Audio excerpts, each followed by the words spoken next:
안녕하세요. 동네 수의사입니다. 오늘은 고슴도치에 대해서 한번 설명해 드리려고 합니다. 일단은 고슴도치의 그 습성에 대해서 한번 설명해 드릴게요.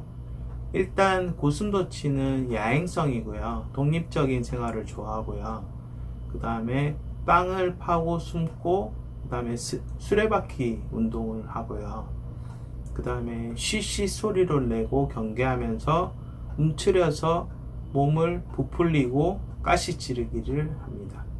그리고 어느 정도는 보호자가 다루기가 그렇게 어렵진 않고요. 목욕을 시킬 때는 따뜻한 물로 목욕을 시키고 따뜻한 상자에서 타올로 건조시켜 주시는 게 좋습니다. 얕은 물에 목욕하는 것을 좋아하고 젖은 후에는 따뜻하게 해줘야 되고요. 방의 온도는 22도에서 27도를 유지해 주시는 게 좋습니다. 그리고 일부 다처제고 수컷들은 어린 새끼를 돌보지 않고요.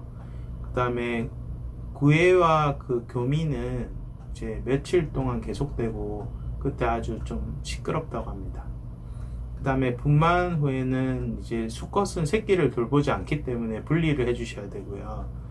그리고 수컷의 존재는 암컷에게 스트레스를 줘서 어린 새끼들이 암컷 혹은 수컷에 의해서 먹힐 수 있으니까 주의하셔야 되고요.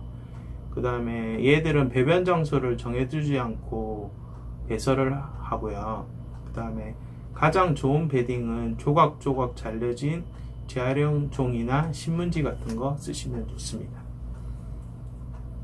그리고 수명은 4년에서 6년 정도고요. 그 다음에 체중은 수컷은 한 400g에서 600g, 암컷은 300g에서 600g. 체온은 36.1도에서 37.2도 정도가 좋고요. 그 다음에 시각보다는 청각이나 후각이 발달되어 있고요. 그 다음에 생식기는 이제 음낭이 없고 위장관은 맹장이 없고 위장관이 짧습니다. 그리고 성성숙은 보통 수컷은 6개월에서 8개월 사이, 암컷은 2개월에서 6개월 사이에 일어나고요. 8개월 이후에는 이제 번식을 추천해드리고, 아까 말씀드린 대로 번식하고 난 뒤에는 암수를 분리해 주시는 게 좋고요. 그 다음에 임신기간은 34일에서 37일 정도 되고요. 보통 3마리에서 5마리 정도의 새끼를 낳습니다. 그리고 이제 포유기가 이제 젖을 주는 시기인데 그거는 보통 4주에서 6주 정도 되고요. 그 다음에 엔팅은 뭐냐면 낯선 냄새나 환경이나 동물을 접했을 때 자기 몸에 침을 뱉어서 바르는 행동을 말합니다. 그리고 독립적이고 영역적인 동물이고요. 햄스터와 보통 유사한 케이지를 쓰게 되고 보통 거기에는 숨을 공간하고 운동 공간을 마련해 주시면 되고요. 주로 이제 야행성이기 때문에 저녁에 주로 운동을 합니다. 그리고 아까 말씀드린 대로 베딩은 종이가 좋고요. 한 10cm 정도의 깊이로 만들어 주시면 되고요. 먹이실 때는 그래서 보통 고양이 사료를 주셔도 되고 고슴도치 전용 사료를 주셔도 되고요. 귀뚜라미, 곤충, 벌레, 미럼 이런 거 주셔도 되고요. 보통 이제 간식수를 좀 제한해서 몸무게에 맞게 이렇게 주시면 되고요. 그 다음에 이제 탄수화물이 많은 음식은 주시면 안 됩니다. 그래서 보통 곡물이나 너트 종류, 땅콩이나 이런 건 주시면 안 되고요. 그 다음에 야채, 과일 같은 거는 주셔도 되고, 그리고 고양이 사료는 주셔도 되는데 너무 많이 주시게 되면 방광염이나 요결석증을 유발하기 때문에 그 곤충이랑 같이 주시는 게 좋고요. 그리고 이제 보통 많이 걸리는 질병은 이제 강아지들처럼 피부병 많이 생기고요. 그 다음에 치아 질병, 그 다음에 소화기 질병, 설사나 지방간이나 그런 것도 생길 수 있고요. 네, 호흡기 질병도 생길 수 있고 비뇨기 질병도 생길 수 있습니다. 소변에 문제가 있거나 아니면 암컷 같은 경우는 자궁에 농이 차거나 그럴 수도 있고요.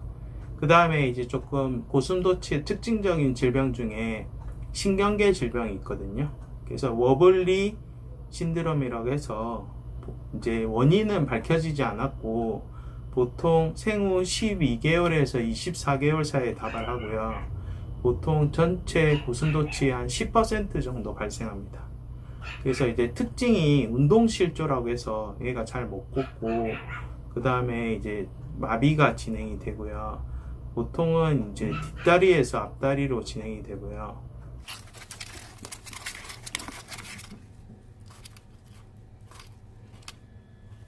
치료는 거의 없다고 보시면 되고, 보조적인 치료로 이제 비타민을 공급해 줄 수 있는데 좀 예후가 불량한 경우도 많습니다. 그리고 HBS라고 해서 이제 배가 약간 부풀어 오르면서 이제 가스가 차서 이제 배가 약간 부풀어 오르는 질병도 있을 수 있는데, 이게 원인이 밝혀지지 않았고, 그리고 이제 치료는 그냥 항생제 정도 치료를 해볼 수가 있고요. 그 다음에 이제 고슴도치는 이제 비만하게 되면 이제 겨드랑이 아랫부분이 노랗게 바뀌거든요. 그래서 이제 그거가 되면 이제 비만하다는 증거고, 그리고 비만하게 되면 지방간이 생길 수 있어요.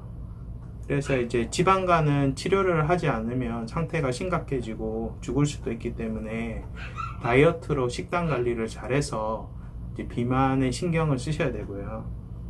그 다음에 이제 보통 가시가 빠지는 경우도 있는데, 가시가 빠지는 원인은 주로 진드기 때문이고요.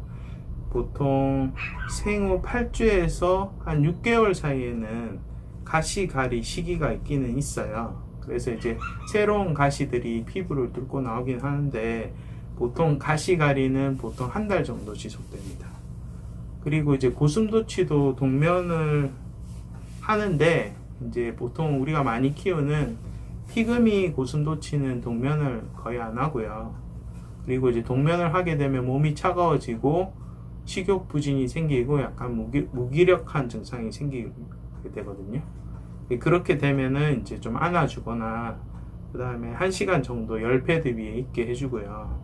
그 다음에 이제 히팅 패드나 아니면 백열 등으로 이제 온도를 조금 높여주는 게 좋고요. 그리고 이제 겨울에 이제 추울 때 이제 베란다에 키우게 되면 이게 생길 수 있으니까 주의하시면 되고요. 그래서 일단은 요새 이제 초등학생도 그렇고 고슴도치를 키우시는 분이 많은데, 이제 요런 생태 습성이나 질병 참고하셔서 고슴도치 키우시는데 조금 도움이 되셨으면 좋겠습니다. 자, 오늘 영상 여기까지고요. 도움이 되셨다면 구독과 좋아요 꼭 부탁드립니다. 안녕히 계세요.